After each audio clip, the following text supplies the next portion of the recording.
बिस्मिल्लाहिर्रहमानिर्रहीम। बोलते कालम के साथ मैं आमिर रज़ा खान। और आज सुबह जब मैं उठा तो बहुत सारे दोस्तों के मैसेजेस आए हुए थे कि ईरान ने अपना एटमी प्रोग्राम रोल बैक करने का फ़ैसला कर लिया है।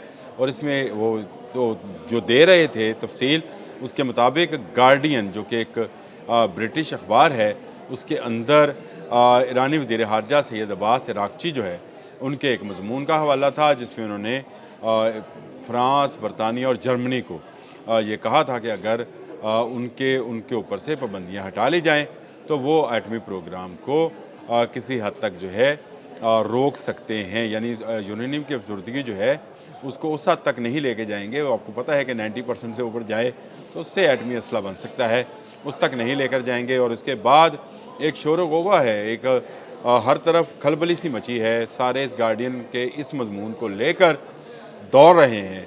यूट्यूबर्स यूट्यूब पर कह रहे हैं ईरान भाग गया, ईरान का क्या बनेगा। लोग मुस्तकबिल ईरान के मुस्तकबिल से जो हैं वो परेशान हैं कि अगर ईरान एटमी क़ुव्वत ना बना तो क्या होगा, और ईरान ने क्यों ऐसा फ़ैसला किया कि वो अपना एटमी प्रोग्राम रोल बैक करेगा।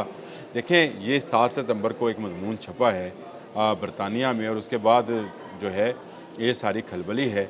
लेकिन किसी ने ये नहीं सोचा, कहा ये गया और भागो भागो चोर आपकी कान ले गया, कुत्ता कान ले गया, कुत्ता कान ले गया। आपने सुना होगा, किसी ने अपने कान पे हाथ नहीं लगाया, कुत्ते के पीछे दौड़ लगा दी। और यही हुआ इस मज़मून के साथ भी।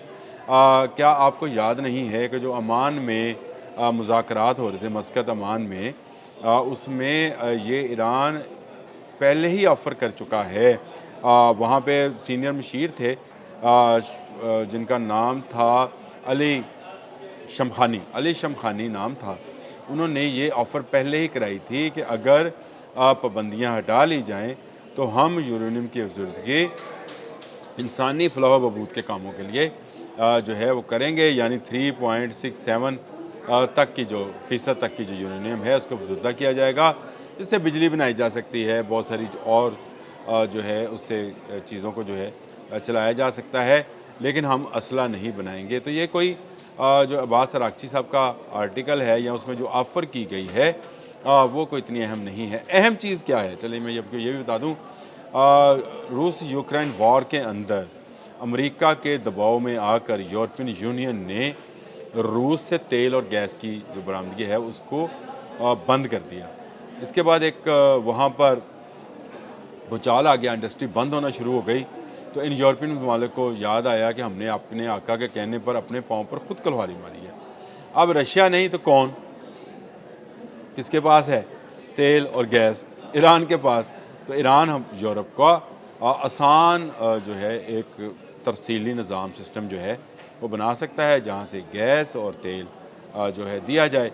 इसके बाद इन तीनों ममालिक ने, जो कि यूरोपियन यूनियन के सबसे बड़े पार्टनर हैं, बरतानिया, फ़्रांस और जर्मनी, इन्होंने ये फ़ैसला किया कि रूस नहीं तो चले ईरान।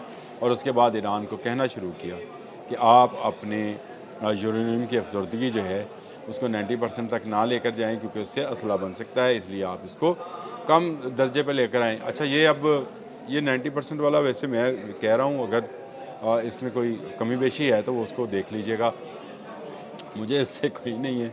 मुझे तो ये है कि ये यूरोपियन यूनियन के ममालिक जो हैं ये क्यों इतना ईरान के हमदर्द हुए, और अब्बास अराग़ची ने उठाकर उनकी तमाम वो तजावीज़ जिसके तहत तमाम के तमाम एटमी रिएक्टर जो थे ईरान को बंद करने थे और मुआयना टीम्स के लिए खोलने थे, उनके उस इरादे को खाक में मिला दिया है सिर्फ़ गार्डियन के इस एक मज़मून के साथ। जी हाँ, उसमें साफ लफ्ज़ों में लिखा है कि कोई रोल बैक नहीं होगा, यूरेनियम की अफसुर्दगी भी जारी रहेगी, एटमी रिएक्टर भी काम करते रहेंगे, आपको मुआयना भी करा दिया जाएगा, लेकिन आप इसके साथ साथ हमसे पाबंदियाँ उठाएँ। और ये पहली मर्तबा नहीं था, मैं आपको इसका हवाला दे चुका हूँ कि जो मई 2025 में मस्कत में मुज़ाकरात हुए थे अमान में, उसमें भी ये ऐसा ही मामला था कि ईरान ने जो है ऑफ़र की थी कि अगर उससे पाबंदियाँ हटाई जाएँ तो वो असला बनाने यानी बम बनाने तक के, जो मिसाइल बम, एटमी मिसाइल बनाने तक नहीं जाएगा। असल में ईरान ने तमाम दुनिया को उस वक्त हैरत में मुब्तला कर दिया, या उसको शॉकिंग कर दिया जब उसने इज़राइल को पलटकर जवाब दिया। किसी के वहमो गुमान में भी नहीं था कि ईरान ऐसे मिसाइल्स रखता है जो इज़राइल तक मार करेंगे, ना सिर्फ मार करेंगे बल्कि उनके उस आयरन डोम को जो वो क्लेम करते हैं कि दुनिया का बेहतरीन दिफाई सिस्टम है, सारा का सारा अमेरिकन है, वो उनके पास है, इसलिए कोई मिसाइल उनके लोगों तक नहीं पहुंच सकता। लेकिन कहाँ तक पहुंचा? उनके प्राइम मिनिस्टर के घर तक ये मिसाइल पहुंचे और ये मिसाइल ईरान से उड़े और जाकर तबाह किया। अगर उस वक्त अमेरिका इज़राइल की मदद को ना आता, अपने B-52 बम्बार के साथ ईरानी जो है न्यूक्लियर रिएक्टर्स उनके गेट्स पर वो बम ना गिराता, तो शायद आज इज़राइल का नामो निशान ईरान ने मिटा देना था।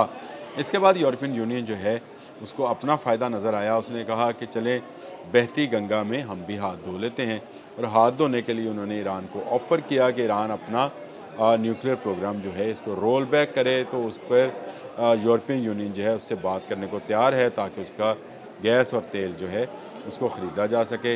लेकिन ईरान की क़यादत जो है उसने बड़ा ही वाइज़ डिसीजन लिया हुआ है इस मामले में। वो कहते हैं जी एटमी रिएक्टर हम बंद नहीं करेंगे, खूबसूरती रोक देते हैं, और जो हम मफरूज़ा कर चुके हैं उसको भी हम डिस्कार्ड करने को तैयार हैं। लेकिन ये मुकम्मल रोल बैक नहीं होगा। जैसी जैसी पाबंदियाँ आप हटाएँगे वैसे वैसे हम करेंगे, लेकिन जो अवामी फ़लाह के लिए रिएक्टर्स हैं वो चलते रहेंगे और उनमें यूरेनियम की अफज़ोदगी जारी रहेगी, यानी उनके साइंटिस्ट जो हैं वो काम करते रहेंगे। और आपको पता है जब एक प्लांट के अंदर काम चल रहा हो तो अफज़ोदगी की अगर आपने टेक्नोलॉजी हासिल भी कर रखी हो तो आपको कितनी देर लगती है अवामी फ़लाह से किसी दुश्मन की तबाही तक के लिए जाने में। तो ये एक बड़ा ही वाइज़ डिसीजन है जिस पर लोग बहुत ज़्यादा शोर मचा रहे हैं।